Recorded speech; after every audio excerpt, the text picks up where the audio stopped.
When you just get out of a seminar or a really beautiful class or something where you really want to hold on to where you were, you feel altered, you feel a new energy. But let's face it, in a couple days, those feelings of community, those feelings of inflation from another source fade, right?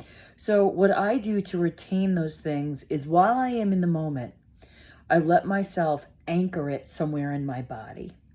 Maybe it's breathing deeply in the form of a color. Maybe it's picturing something in my mind's eye, an object that I can call up at will. Whatever shape it takes, or color, or breath, or form, I make sure that it's anchored in my body. Sometimes I circle my wrist with my hand, and just the act of that very simple, soft pressure actually brings back that feeling of buoyancy or connection or whatever it was that you at that moment embed in that physical action.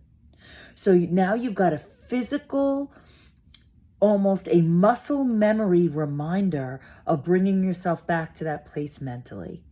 And the more you do it and the more you do the reps and practice, the more it will easily come back to you. So you can reignite that feeling without having to be there or do more, or, you can really physiological. It's like, just like your body holds the memory of trauma, your body can hold the memory of that feeling of elation, that feeling of inspiration, that feeling of energy, that feeling of possibility.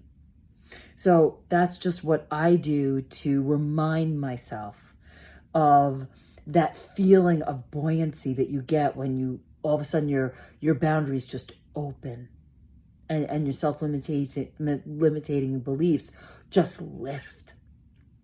So that's what's come up for me today. And I spent a lot of time today anchoring that feeling in my body so I could recall it. So I ask you, out of all those techniques, is there one that you use or one that you could try? And I will see you tomorrow.